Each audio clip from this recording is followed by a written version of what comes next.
I am your host, Edward Sanchez, as I was last night with Sky Shrek. It's a double, what do they call it? The double? Right. I did the broadcast yesterday, and I'm doing it tonight, and I'm joined by my color commentator, this side, Jacob Rickwalt, here today. Welcome, Jacob, to the booth. Tonight is going to be 2 hours at the Glen, and this is round 3 of the CSC CIL. How excited are you? I'm excited, ready to see some racing on board, on track. It's road course racing. They're going to be up by each other, and hopefully we keep it clean and we see a great race here at the Glen. Of course, of course. And one thing to note is at the Glen, I'm not, to toot my horn a little bit, this is my home track, Watkins Glen, upstate New York. And it is a beautiful track, Jacob. I mean, we've got the whole circuit to ourselves tonight. And look at those rows of cars. I mean, we got a healthy amount of participation. We got 28 cars on the grid. Right now, there are pace car lights are off. So we will go green next time around. And from the forecast, it looks like, Jacob, that we have no rain. We're gonna have a nice dry run. No use for the wet tires. Yeah, a nice day for these guys to go on the traditional racing tires here at the Glen, and hopefully the racing, as I said, can play out good, and we can call it a great race, as these guys are going to be battling, as this is the last time that they're reduced pace here before they take the green flag. Yep, and to go on to our race analysis, so the race length, as we said, it is 2 hours, and the 2 hours at the Glen, it is really a staple, especially in the IMSA World Series or Racing Series.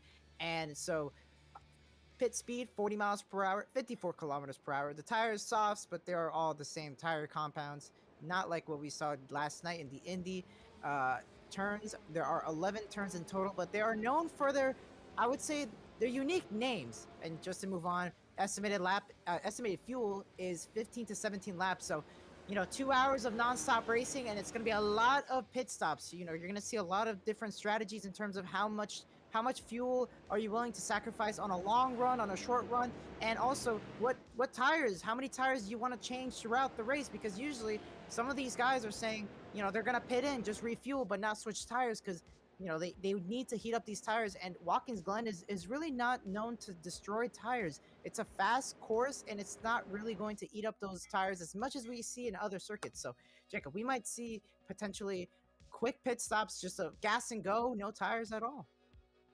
Hey, that's a great strategy to go. You're taking tires that's going to cost you positions throughout the race. And if you get in trouble early in the race, it's going to cause a problem for the racers up front.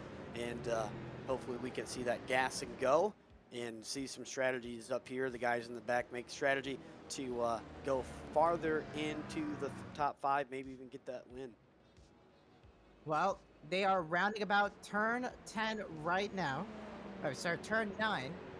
And that is out of the boot. So one thing to note, folks, I will be recognizing some of these turns by their names, and some people might in the audience, they might recognize them. You got the S's in turns 2, 3, and 4. The shoot down from the carousel, turn 5 to turn 6. The toe, turn 7. The heel in turn 8. And, well, we're going racing. Out of turn 11, on the lead, you've guessed it, our Muhammad Ali takes the pole with Ryan Whitlock side by side with them. Pace car goes in.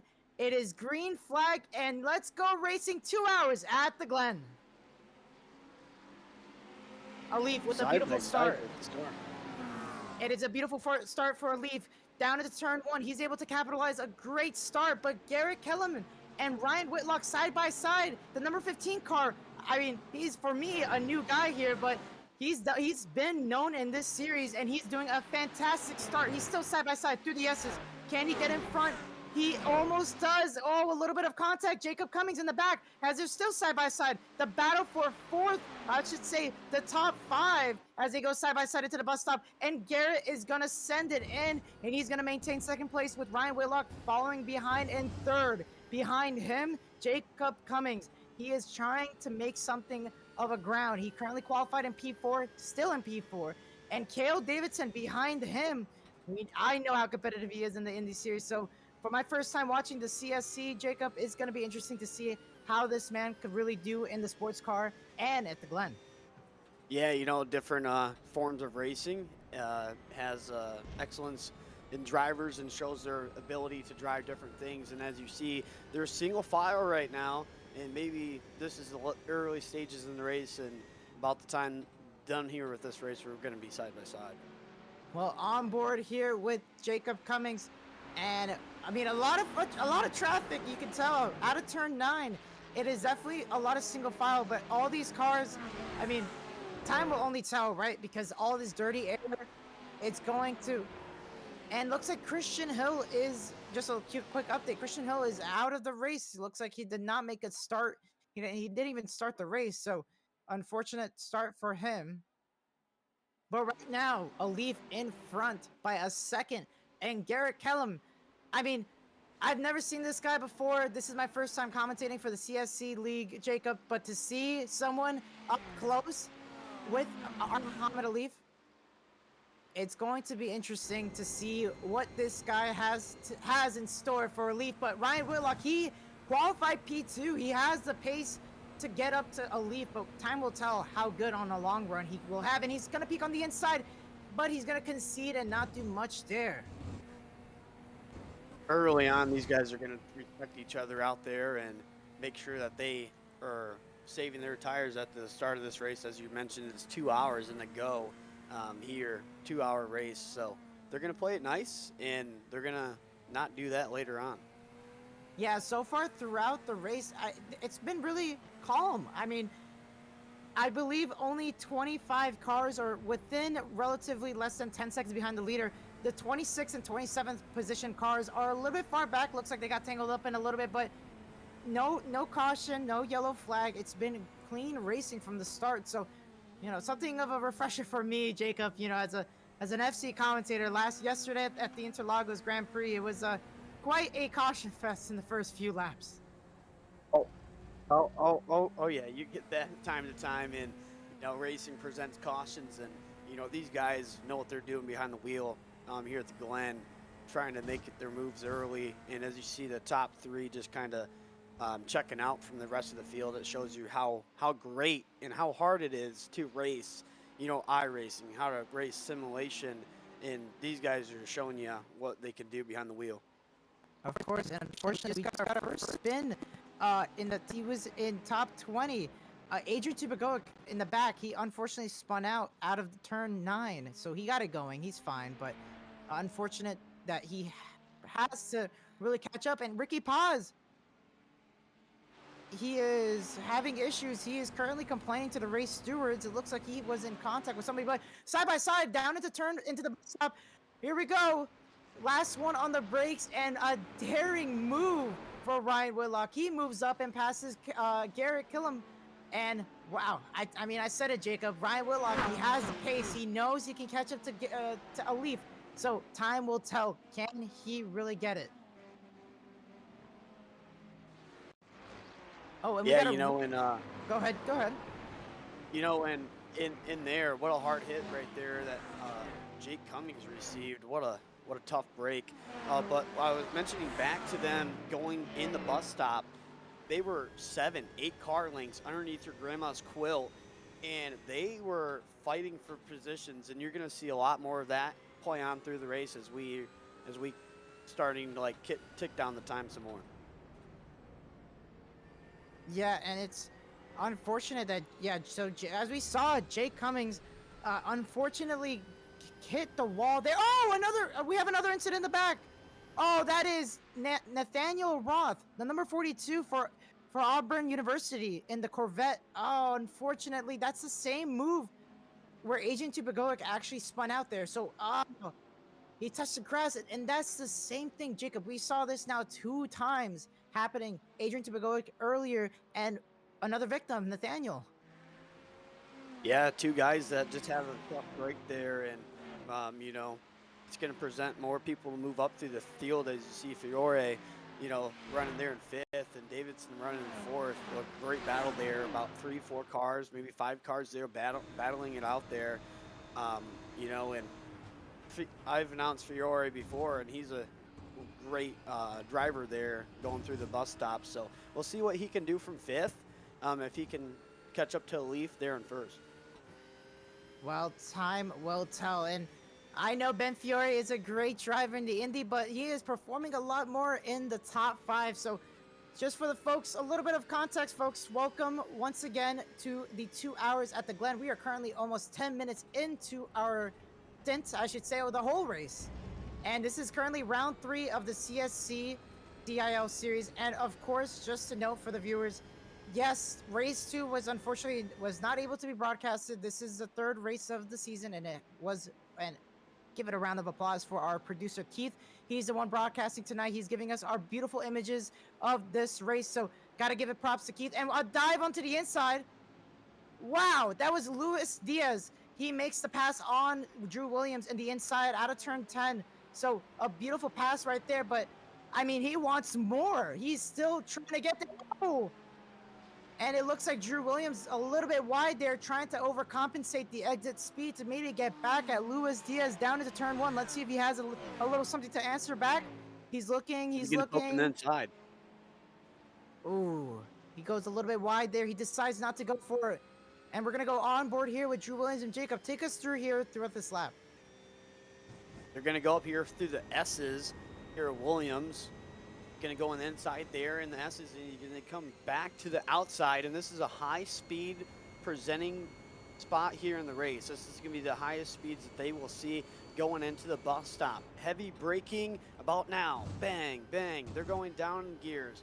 They have to get up right on that curb to have an excellent lap. And now they're going through the carousel. Back to the tail tank. He's gaining ground there on the, I believe that's a 20 machine. Back through down the hill. Taking the turn right down there to the left down the hill, and they're going to set up for another right-hander turn here. They're all still single file races, still early, and now they're approaching the final few turns of the track here. And Drew Williams just trying to hold on there, but that dirty air. But we saw him. Oh, it's on board there. Look at just how much effort he has to do with this car. He's trying to haggle around the Porsche out of turn 9. And it's just, those rears are probably a lit to flame. And he is currently not too happy with the car right now, with Luis Diaz pulling away ever so slightly as they exit turn 10 down into turn 11. I mean, he is a little bit too far back, Jacob, you would think, to to try to make a move down into turn 1. He's kind of far back there to make a move into him. He's kind of going to have to try to see what he can do there in the bus stop. See maybe if he can make a move to signify another spot up higher. But I want to mention the last couple bits of the track, the last 2 turns. That's going to be a vital spot for somebody to get the win and lose the race, and maybe even finish on the podium. So just keep that in mind. The last couple turns of the track is going to be vital for the racing competition.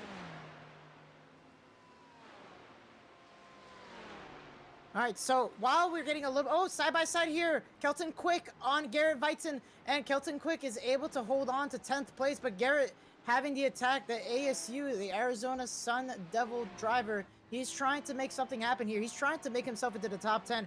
And Jacob, I mean, I've watched Garrett a couple of times throughout the series. I mean, I mostly race against him in the Cup series, but, you know, you've seen him really, I would say, excel on road courses that you would think otherwise an oval driver wouldn't. But in the meantime, Jacob, help me out here. Let's go through the track map. I know we started this stream a little bit on to the point, folks. So let's take a time to really learn the track while we have all these, I would say, all this driving sparse out a little bit. We're looking at the track map here, 3.4 miles in length. 11 turns. The bus stop is probably the best known corner. And man, what a beautiful track here that we get to race on in Watkins Glen, New York. And as I mentioned, yeah, Watkins Glen, New York, by Finger Lakes, it is a beautiful place it is so gorgeous. I mean, all right, hold on, Jacob, let me yap a little bit here, but it is one of the pinnacle, I would say, one of the most pinnacle road courses in terms of racing motorsport history. And through the S's right there, you see the battle for 4th is raging. Actually, the battle for 3rd, as Ben Fiore is trying to hold on to Cale Davidson. and he's trying to make a move. Oh, a little bit flashy. Oh, he's lighting his lights up. Now, I'm not too what's the word? No, knowledgeable in terms of the IMSA flashing headlights. Oh, we oh, Oh, Kale tough Davidson. break. Kale Davidson in the wall, but I don't know how that car is. You know, something that you got to learn about this one, folks, is that these GT3 cars are indestructible. So let's see here. He just ate a little bit of the Right in the curb rear. and then he hit the grass. Oh, man. I mean, Jacob, what would you do in that situation? Man, he's loose on the edge going off that after that little bump as he made a miscue. But I thought he got right reared in the back because they're all running in single file. But I only saw the in-car camera on that replay, so it looks like maybe he got missed out of shape. So All right. Well, I was gonna say from the perspective, it looks like he just hit the grass. He didn't actually get tapped in the rear. But, let's check a replay from a different perspective to give the viewers another chance to really dictate their own. And oh, as I yeah. mentioned, it's really just that bump and Jacob those curbs. These cars don't like it, do they? No, they stick out like a sore thumb, and man, once you hit those, you're either going left or right. And I would like to see the in-car replay of that guy's hands when he had to deal with that situation because he was all over the place there when he lost it. Well, I was gonna mention it looks like Team Alan Hogg, the number 4 from Race Control, has been black flagged. So something did happen there as it looks like Jay Cummings trying to go through the field. He's up in P4. Oh wait, no, the battle is raging. Luis Diaz with Ben Fury. Whoa, side by side down into the bus stop. Who's gonna be last on the brakes? They're still side by side. Hey, Oh, and a tough. little bit of a shove. And Luis Diaz is gonna hold on. Wow. What a battle. But that's not going to make Ryan Whitlock happy as Ryan Whitlock right behind them. Oh, we got a spin. I think that is Ben Fury.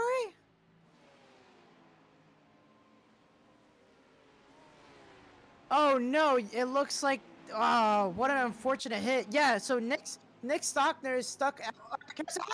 Oh! So Ben Fury absolutely destroyed. I don't know how that car is still rolling, but I mean, quite literally, these cars are indestructible. Jacob, this is something that people got to note. You know, when Cup cars wreck out, when Indy cars wreck out, you know, it's easily, you know, the car's retired. But these sports car, you know, they could just easily swap out the parts, can they? Yeah, I mean they're so tough and so durable. We just saw two guys get launched into the wall somehow. Maybe some little bit of a, um, I don't know what kind of word I'm looking for, but kind of more of like maybe disrespect. They had a running incident on the track. I don't know what went down there between the two, but anyways, back to your point. These cars are tough and they're sturdy. Well, unfortunately, that looks like trying to see if I believe the car. Well, there's 2 cars currently that are meatballed, and by the viewers, when I say meatballed, they are currently under repair. They're required repairs. That is, it looks like, yeah, the 34 car of Ben Fiore, he had to tow it to pit road, and Drew Williams, who's also in pit road. So 2 cars out of this race, as you saw the heavy contact. But on screen right there, the battle: John LaFawn, Cale Davidson. Who is going to be last on the brakes through the S's as they go through single file through? And that Ford Mustang looking like a beauty, isn't it, Jacob? Oh yeah, rolling up there, we get to see the front end angle of that beauty. They're gonna approach each other bumper to bumper there in the bus stop. A nice little segment here as we see them hit it perfectly. Now they're heading to the carousel. Just a great race and what a great view of what these cars are worth and how close they are to the actual real cars in real life. Yeah, we gotta give it applause to iRacing, of course. Just one of the leading, I would say, one of the leading simulators, racing simulators in the world out there. And you know who else is racing for a lead right here is Ryan Whitlock once again on the back of Luis Diaz, and we know that he has a race car that can win. And unfortunately, it looks like Luis Diaz at some point made the pass on Ryan Whitlock. So Whitlock trying to hold on to that Ford Mustang you see up front, but he's just not there yet. As you can tell, Luis Diaz loses time in those second and third sector, but in that first sector, he gained time. And as we see right there, wow, Whitlock catches up by 3/10 that last lap. So Jacob, overall this race, we're now 15 minutes in. Are we expecting green flag pit stop soon enough? As we are now going into lap 9 of the race. Um, I'm not so sure if we're going to see green flag pit stops just yet. I think we're going to see some more laps kind of trickle in and run their field to as far as they can go. We still have a hour and 43 minutes, so that's still a little bit longer of a time. But as our field is expected 18 laps, we're going to see these guys kind of trickle in 16, 17 laps. Whew!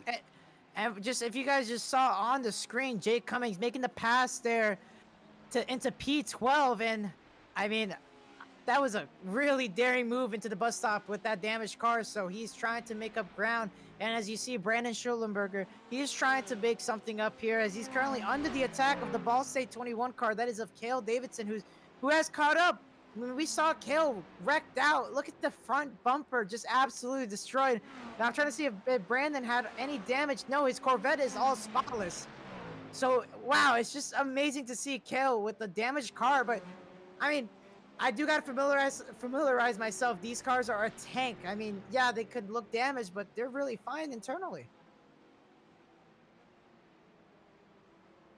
But of course, that front nose damage will affect a little bit of that downforce, so we'll see. But what's not affecting is Ryan Whitlock, as he's going to look at the inside, but he doesn't, once again, falls back into line. He's going to have to take it normally. But Luis Diaz misses the bus stop. Oh, I mean, he misses the apex, so he might have a chance here through the S's. He's going to try and get, he's trying to get some free air on, trying to get as much as he can.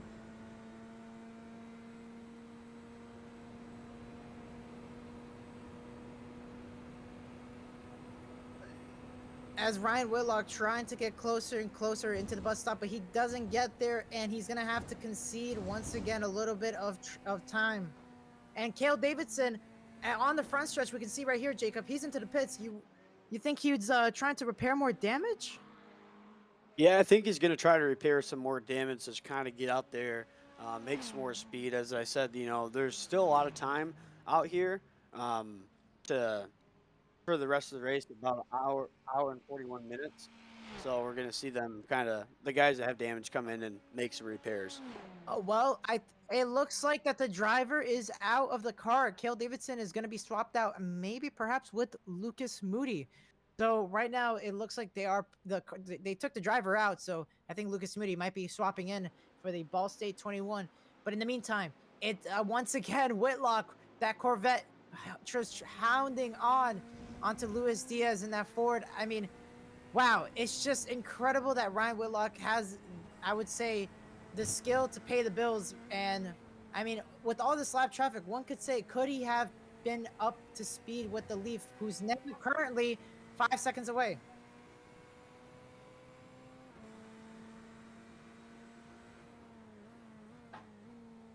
Well, right now it looks like the battle for the for second place has been heating up. So Jacob, in this battle, you see all these three cars all in line. I mean, who do you want to be? Do you want to be the car leading this train? Do you want to be the guy in the middle or in the back trying to just hold on to that nice slipstream down the backstretch?